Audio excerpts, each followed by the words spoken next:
Hello, hello. Welcome to the Pear Blossom Press YouTube channel. My name is Lynn, or LV Handcrafted here on YouTube, and today I am going to craft with Divinity Designs products. These are new to me. It's a first, and so here's what I'm going to be crafting with. I've got the Valentine's Gnomes 1. This is the refill paper pad, which this is actually pretty cool. And it's the first time I'm seeing their product, so I'm sure many of you already know about this, but they have paper dye duos. And basically, there's a paper pad like this one with coordinating dye. And so you can get the papers with the dye together in a bundle, or like me, get the refill paper pad, especially since you only need the dyes one time. But I just used my brother's scan and cut to cut out all of these images that the dye would cut for you, and that way I can save myself a little bit of money. And in particular, if you don't have a die cutting machine, you can still use these and just get the refills like I've done, and that way you can kind of spend your money on other goodies. Like I have here the all occasions 2 foil dye combo, and I really love that you have the dyes included, because I don't generally foil directly onto like a final panel or card base, and most of the time it's because I like to foil, especially sentiments, as many of them as I can in one pass, so that I have a lot to use when I go to craft. And so I prefer to just foil, and I did foil these. These are foiled with black. I know that's super boring, but it's actually kind of one of my favorite foils. And so I foiled once. So you have the black on with the white border, because the dye will cut it out with a bit of a border all the way around.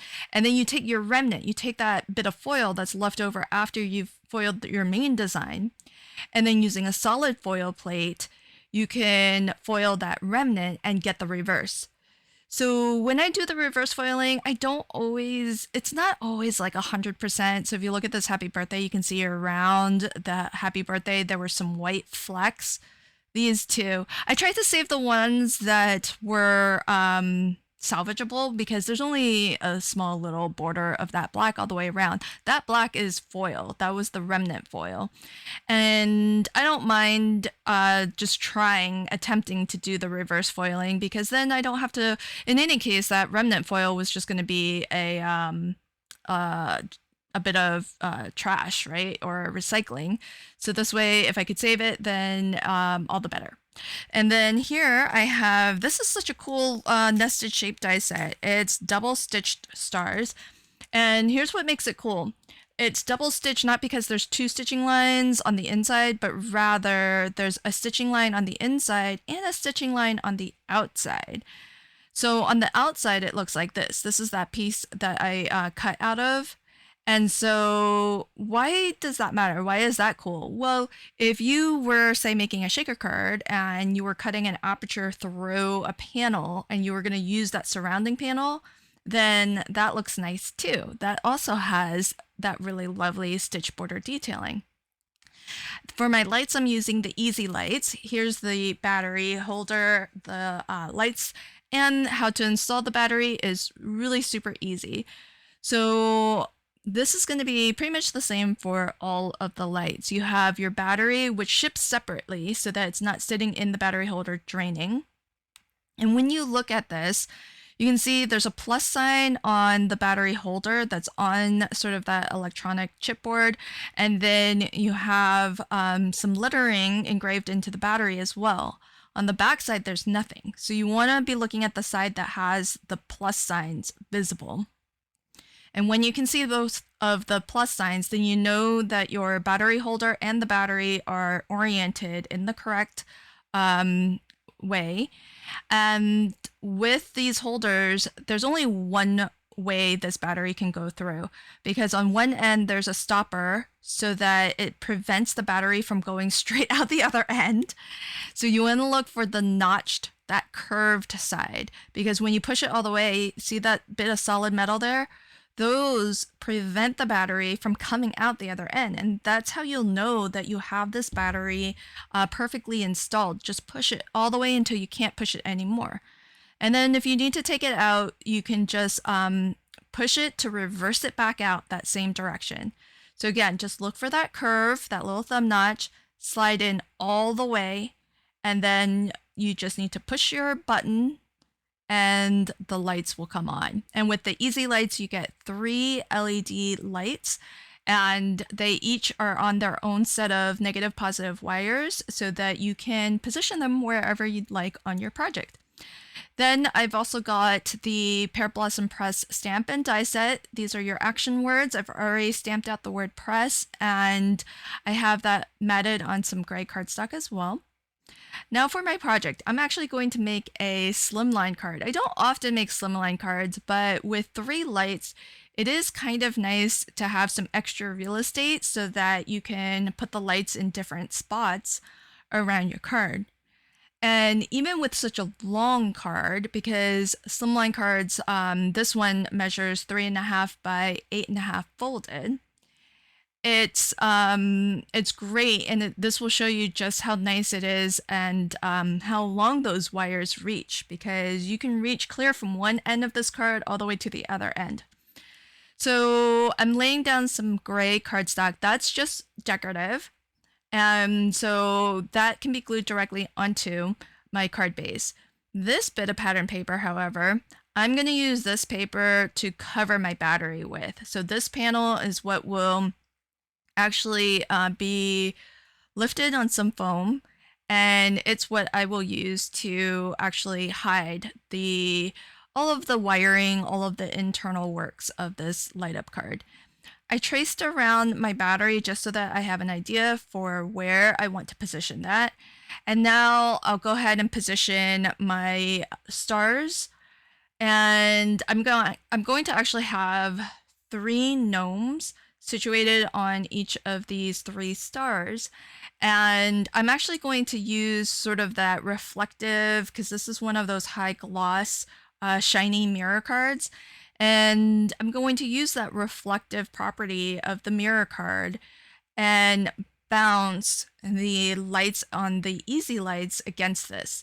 So normally when I make a light up card, I position the lights in such a way that they actually shine through a hole. But in this case, what I'm going to do is position the lights so that they are going to bounce against this shiny mirror card. And so when you look at the card and you turn the lights on, you're going to be actually looking at reflective light, as well as light, whatever light does come through the die cut images, because I'm going to mount the lights right onto our gnomes. So I poked a hole through our 3 stars and lined them up where I wanted them on my decorative pattern paper here. And then using a pen, I just transferred those locations, and I'm going to poke a hole through those. Because remember, the pattern paper will hide all of the internal wiring. And so the wires, the battery, it all has to be hidden behind this bit of pattern paper. And then the stars will get attached on top.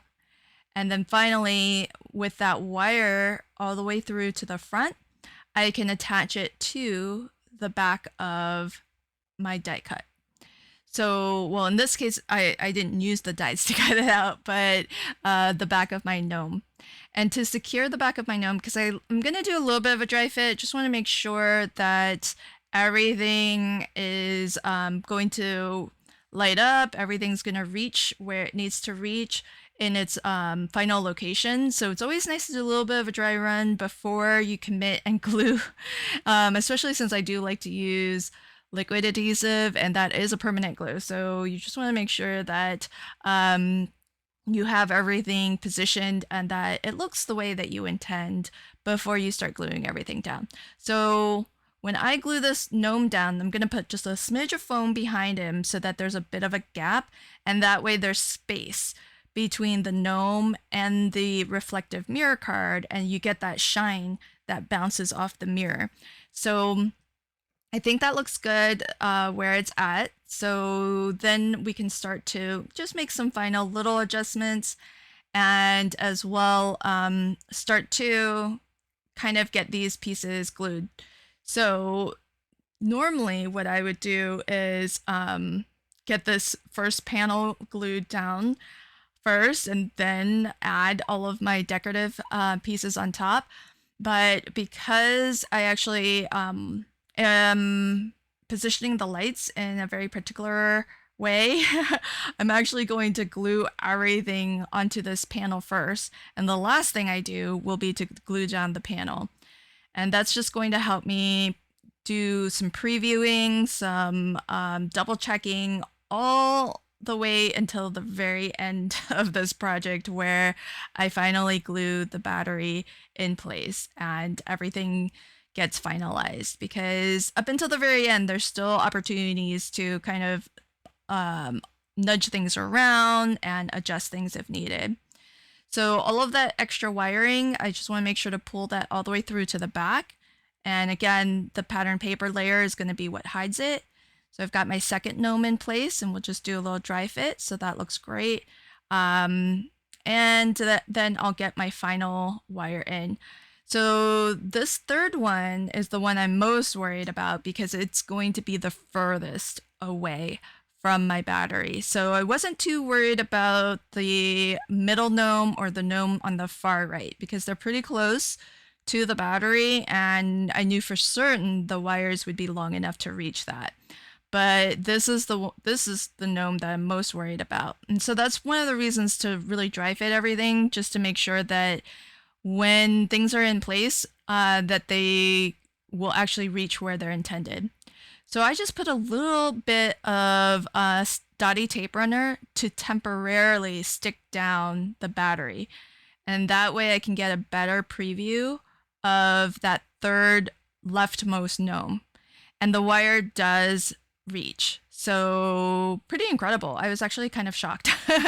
So now that I know all of my wires can reach and I don't have to reposition where I intended for the battery to be, I am going to start to glue things down. So I'm going to start by gluing down each of the 3 stars. I'm using liquid adhesive just so that I can have a little bit of wiggle room time to nudge things around if needed. But these are getting glued flat to the pattern paper because I don't actually need any extra space. And the foam that will be used to add some cushion all the way around the battery holder, that will be behind the layer of pattern paper. So the stars can just get glued flat to the pattern paper. However, with the gnomes, I do want to put a little bit of foam behind them, but I don't want to make this card super thick. So I'm using low profile foam. This is only 1 millimeter thick. And it's necessary just so that there's a little bit of a gap between the gnome and the light that is attached to the gnome. That way, with that little bit of a gap between the gnome and the silver star that's behind it, it gives some space for the light to actually bounce off of that mirror card. If it were right in front of the mirror card and glued flat against it, you wouldn't really see much reflection of that bounces back because there's really no space for that light to escape. It would really just maybe glow through the die cut, the gnome. And so by adding just this little extra bit of foam, it's actually going to give some room for that light to actually escape so that you can see it more. And that way, if you're worried ever about seeing a lot of holes, through your projects, because most of the time when I'm making light up cards, there's usually like a little pinprick hole somewhere. And so this is one thing that you could do if you wanted to avoid having those little pinprick holes for the light to escape through. So I've got my 3 gnomes. Now I did use a liquid adhesive and they are being glued onto a mirror card. So they're going to just take a little bit of extra time to dry. So I'm putting them under some magnets so that they can just have some time to cure. And that way they're not wiggling around as I complete the rest of my card. So after a little bit of time, I have this panel ready to go, and I'm getting close to finally gluing the battery holder down. So firstly, I just want to get some of these wires a little bit tidier so that they are definitely hidden behind this panel here. Now, the one thing is that don't tape down too, don't put any hard kinks in your wiring, and also give yourself enough room so that your panel can go where it needs to go. So here I was finding that where I glued and where I taped down the wires, it actually wasn't letting me position this where it needs to be positioned. And so what I did, just to give myself more room, and thankfully I used some liquid adhesive, I just rotated the battery so that it points the wires towards the left. And that actually gives me even more slack in that wiring so that none of the wires are getting pulled on too much. So now that everything's in place, the battery pack is glued down, the wires are attached. All I need to do is add some of the world's best foam tape sold at Pear Press. And I'm going to just add 3 strips all the way across here. And that way I don't have any saggy middles of the card, and everything is nice and secured. And one of the great properties of the world's best foam tape is that you can reposition this for up to about 30 minutes. But if you give it maybe a day, 24 hours or so to cure, then it'll become nice and permanent. So you can see I didn't have that quite centered the way I wanted, and so I had to lift it up a little bit. And I was able to do that without tearing the cardstock at all. So that's one of the things that's really, really great about it. The other thing is that it's the perfect thickness to surround your battery pack with. So it's great 3mm thick foam. And as well, the paper liner is super, super duper easy to remove. So all around, this foam is just really nice to craft with. It just takes all of the frustration out of working with other alternatives. And so really, really love it. Now, the last finishing touch for my card will be adding the sentiment. So this is one of the hot foiled sentiments, sending my love. I thought maybe this would be a nice Valentine's Day card to maybe send to my mother-in-law or my sister-in-law, we'll see. And I'm gonna just pop that up. I chose that spot because there's a light right to the left of it, so I think that'll be a nice way to actually bring some attention to the sentiment and have it be highlighted a little bit. So here's a final look at my card today. I don't think I've ever really made a Slimline light up card. It's really great. You can see how far that light stretches, clear from the right edge where I'm pushing down the button all the way to the left edge, and really top left all the way to the bottom right. It's about as far as you can get on this card. I hope that you enjoyed my card today. I'll leave links to everything in the description box below in case you want to check out any of the products for yourself. And until next time, happy crafting and have a fabulous day. Bye.